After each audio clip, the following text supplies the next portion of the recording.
축하드립니다. 아들입니다. 감사합니다, 선생님. 우리 아빠는 자연인이었다.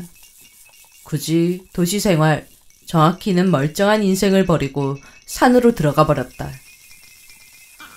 엄마가 말하길 아빠는 내가 태어나는 모습을 보고 충격을 받은 이후 넋이 나가버렸다고 했다. 그걸 고등학생 때 들었다. 딱히 이해하고 말고의 문제는 아닌 것 같았다. 그 경험이 모든 걸 저버리고 운동할 정도의 충격을 줬다면 그럴 수 있겠다고 생각했다. 어릴 땐 아빠의 부재가 슬프고 그립고 원망스러웠지만 그것도 엄마의 노력과 세월로 점차 가라앉았다. 나에게 있어서 아빠란 사람은 어찌 보면 이미 죽은 사람과 같았다. 그런데 갑자기 아빠가 심근경색으로 정말 사망하게 되면서 아빠가 살던 숲속집에 처음 발을 딛게 되었다.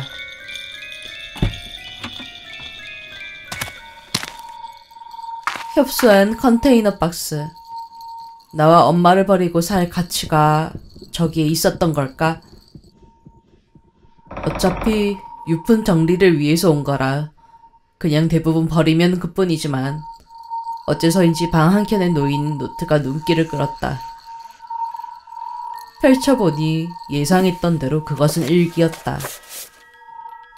비교적 최근까지 적혀있던 일기는 무언가 일반적이지 않은 불안과 두려움으로 가득했다. 불안장애 같은 건가? 그냥 그런가 보다 하고 덮었어도 상관없었을 아빠의 일기를 한 장 한 장 이전으로 넘기고 넘기다 기어코 보관되어 있던 모든 일기를 집안 구석에서 찾아냈다. 양은 상당히 방대했는데 내용은 평생을 악몽에 시달린 사람 마냥 무언가를 잊기 위해 필사적인 느낌이 들었다. 마치 고해성사라도 하듯 한 줄 한 줄 적어 넣은 아빠의 죄악감. 나는 한참 이전을 이전으로 계속 넘겼다. 그러다 내가 태어나기도 전, 정확히는 아빠가 학생일 적 이야기까지 넘겨보게 되었다.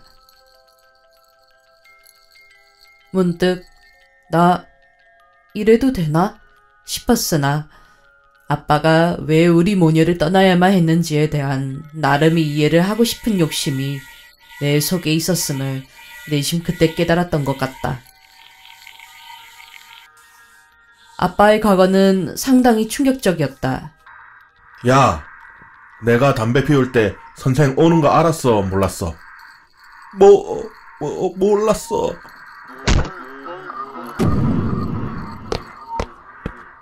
몰라? 눈가리가 장식이야? 내가 화장실에 들어갔으면 알아서 눈치껏 망을 봐야 할 거 아니야. 감이 없어? 만들어줘? 아빠는 주변에서 혀를 내두를 정도로 악명이 자자한 일진이었다. 특히 같은 반 학생을 끔찍하리만치 계속 괴롭혔는데 그 애가 자살을 했다. 일기에 적힌 대로라면 아빠는 당시 별다른 감흥이 없었다. 당시를 회상하며 미련하고 멍청한 이라고 생각했다. 라고 적혀 있었다. 이런 사람이었다니. 그런데 얼마 지나지 않아 같은 일진무리들과 놀다가 사고가 났고 아빠는 다리에 영구적인 장애를 입게 되었다. 하지만 문제는 거기서 끝나지 않았다. 이게 뭐야? 사람이 아닌 것이 보이기 시작했기 때문이다. 여기도 저기도 죄다. 퇴원 마렸네. 진짜 누구한테 말할 수도 없고. 어떻게든 이 상황에서 벗어나고 싶은 마음에 옥상 정원으로 갔는데 귀신보다 더 이상한 걸 목격했다. 그것은 임산부 옆에 가만히 서 있었는데 귀신과 달리 빛이 나고 있었다. 저게 뭐지? 나중에 퇴원 시기가 가까워지면서 의문이 조금 풀렸는데 알고 보니 그 빛나는 자는 한둘이 아니며 모두 임산부 옆을 지키고 있었다는 것이다. 뭐 수어령 같은 건가? 아빠는 퇴원 후에도 물리치료로 일주일에 몇 번을 병원에 다니며 그 빛나는 자들을 목격했다. 그들이 무엇이었는지 알지 못했지만 어째선지 그들을 보고 있으면 마음이 온화해지고 안정되는 기분을 느꼈다. 다리는 절뚝거리지만 다행히 걸을 순 있었고 아빠는 공부머리가 있었는지 책을 남들보다 늦게 펼쳤음에도 불구하고 운 좋게 원하던 대학에 입학했다. 그렇게 대학을 졸업하고 취직을 하면서 엄마를 만났고 자연스레 과거를 덮고 결혼을 하면서 고대했던 순간이 왔음을 곧 깨달았다. 퇴근을 하고 왔는데 집에 빛나는 자가 있었기 때문이었다. 왔어? 응? 표정이 왜 그래? 뭐 좋은 일 있었어? 아내는 아직 모르고 있었다. 자신이 임신을 했다는 것을. 기분이 이상했다. 이때까지만 해도 아빠는 나를 만나기 고대해왔던 거였다. 그런데 왜? 몇 주 뒤 아내는 임신 테스트기를 내밀며 인밍아웃을 했다. 이미 알고 있었던 나는 처음 한 사실인 양 놀란 연기를 해야 했고 어설펐지만 다행히 통했다. 다녀와. 이후 일기의 내용은 한동안 설렘과 행복으로 가득했다. 아빠는 빛나는 자를 항상 뱃속 우리 아이 잘 부탁한다는 마음으로 종종 쳐다보곤 했다. 다녀올게. 물론 소통이 될 리 없고 그가 자신을 인지하는지도 알지 못했지만 그럼에도 일지했다. 우리 초롱이 지켜주세요. 읽는 내내 눈물이 나려고 해서 괜히 화가 났다. 가라앉혀뒀던 원망과 그리움, 몰랐던 인성의 일면에 대한 당혹감, 수면 위로 모습을 드러내어 혼란스러우면서도 가슴이 아려왔다.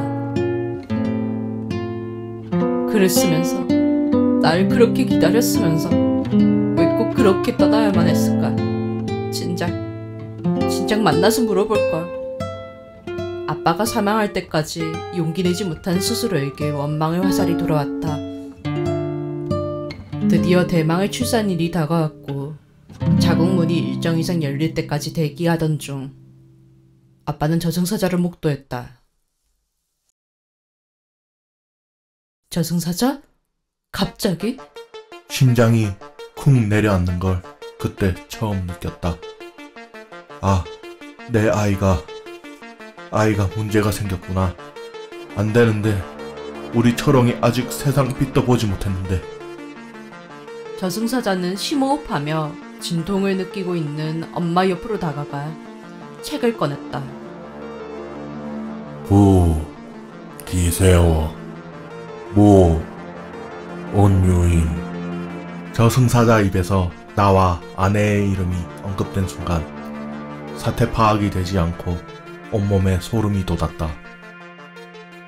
뭐 하는 거지? 대체 뭘 하려는 거지? 아비는 1987년 6월 7일 출생. 부족함 없는 환경과 부모의 위선적 자애로움 속에서 자라나 많은 악행을 저질러 왔으며 그중 기림수에게 끊임없는 폭력과 폭언, 고문을 일삼으며 끝내 사망에 이르게 하였다. 정확히 그렇게 이야기했다. 저승사자가. 내 악행을 곧 언제 나올지 모를 뱃속 아이를 앞에 두고 신명나게 읊어대는 그 모습은 가히 기괴하기에 짝이 없었다. 그런데 그때 여태껏 아무 반응 없던 빛나는 자가 갑자기 몸을 비틀기 시작했고 곧 이상한 울음소리를 냈다. 마치 입이 막힌 듯한 소리였다.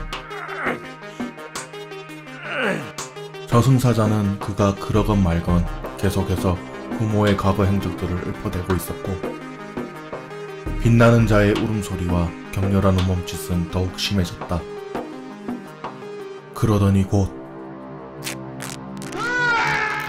빛나는 자의 얼굴이 드러났는데 경악스러웠다. 내가 학창시절 괴롭힌 기림수였다. 어떻게 변하냐고. 싫어.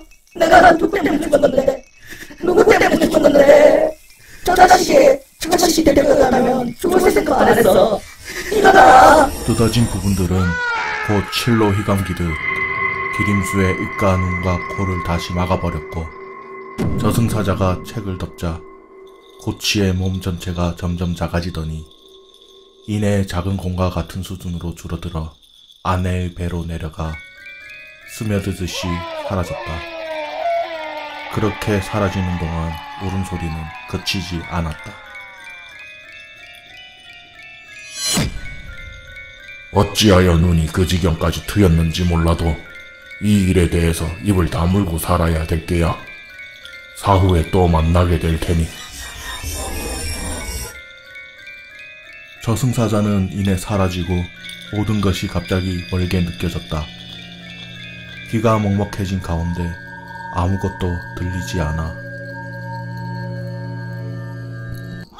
그때 날카로운 울음소리가 멍해진 귀를 뚫고 들어왔다. 그 아이의 첫 울음소리였다. 찢어지듯 절규하던 그 소리가 아이의 울음소리와 겹쳐 들려왔다.